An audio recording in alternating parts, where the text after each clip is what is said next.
Are you seeing signs of inflation beginning to increase? We're seeing very substantial inflation. It's very interesting. We're raising prices. People are raising prices to us.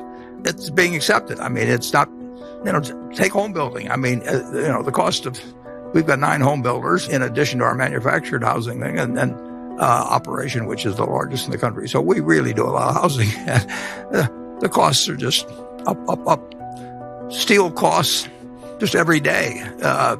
They're going up, and there hasn't yet been, because the wage stuff follows. I mean, if the UAW writes a 3-year contract, we got a 3-year contract. But if you're buying steel at General Motors or someplace, you're paying more every day.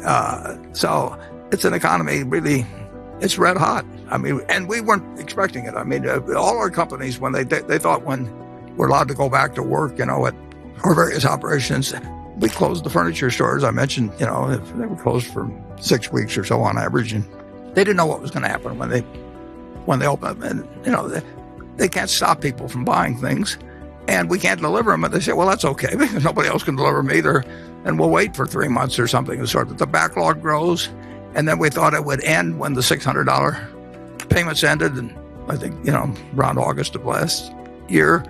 It just kept going, and it keeps going, and it keeps going, and it keeps going. And I get the figures every week. I call, Herb Bumpkin calls me, and we go over day by day what happened at 3 different stores in Chicago and Kansas City and Dallas, and it just won't stop.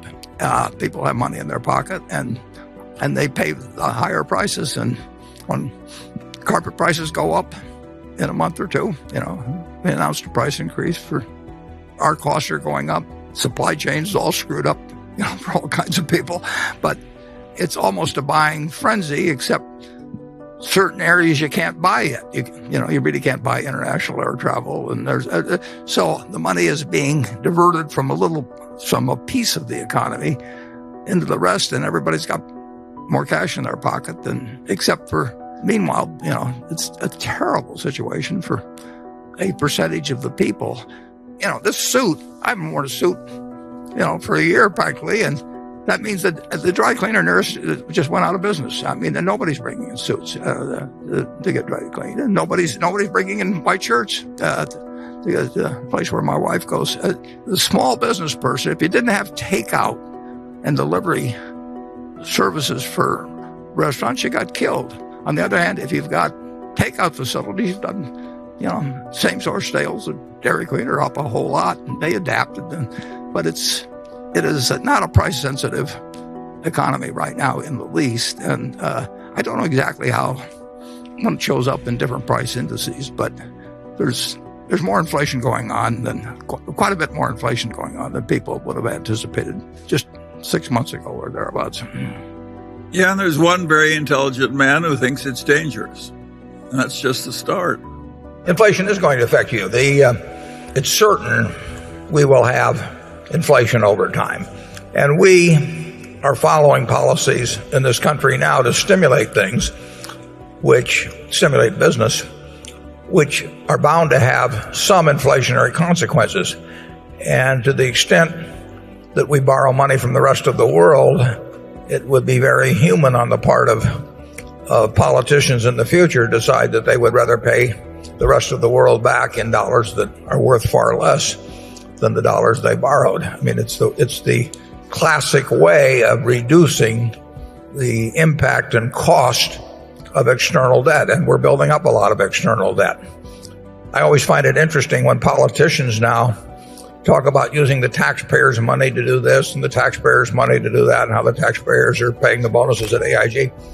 We haven't raised taxes at all in this country.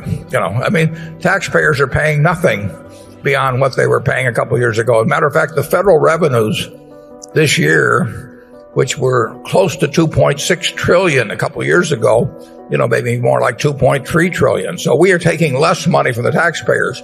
The people who are really paying for the things we're doing now will probably be the people who are buying fixed dollar investments, much of it from the U.S. government, and who will find the purchasing power when they go to redeem those investments to be far less. So you might say that the AIG bonus is probably the Chinese have are the people that are ultimately paying the most in terms of the loss of purchasing power they will have with their holdings of government bonds, U.S. government bonds many years down the road. But it sounds better to say the taxpayer than to say the Chinese are paying for it. It's an interesting situation. I read that comment every day about how the taxpayers are doing this and that. I haven't had my taxes raised. You haven't had your taxes raised. They're giving me $250 back here pretty soon. Taxpayers haven't paid anything so far, and my guess is that the ultimate price of much of this will be paid by a shrinkage in the real value of fixed dollar investments down the road. And that will be the easiest thing to do. And if it's the easiest thing to do, it's the most likely thing to have happen. So you will see plenty of inflation. Now, the best protection against inflation is your own earning power. If you're the best teacher, if you're the best surgeon, if you're the best lawyer, whatever it may be, you will command a given part of other people's production of goods and services, no matter what the currency is, whether it's seashells or Reichsmarks or dollars. So your own earning power is the best by far. If you're the best journalist, whatever it may be, you will get your share of the national economic pie, regardless of the value of whatever the currency may be as measured against some earlier standard. The second best protection is a wonderful business. If you own the Coca-Cola trademark company, you will get a given portion of people's labor 20 years from now and 50 years from now for your product, and it doesn't make any difference what's happened to the price level generally, because people will give up 3 minutes of labor, 5, whatever it may be, to enjoy, 12 ounces of a product they like.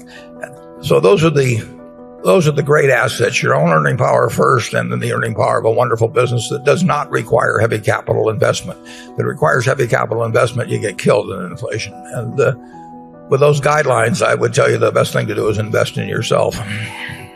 Yes, the young man should become a brain surgeon and invest in Coca-Cola instead of government bonds. If you discount it back, and you're discounting at present interest rates, stocks are very, very cheap. Now the question is what interest rates do over time. But there's a view of what interest rates will be based in the yield curve out to 30 years and so on. It's a fascinating time. We've never really seen what shoveling money in on the basis that we're doing it on a fiscal basis while following a monetary policy of something close to zero interest rates. And it is enormously pleasant. But in economics, there's one thing always to remember. You can never do one thing. You always have to say, and then what? And we're sending out huge sums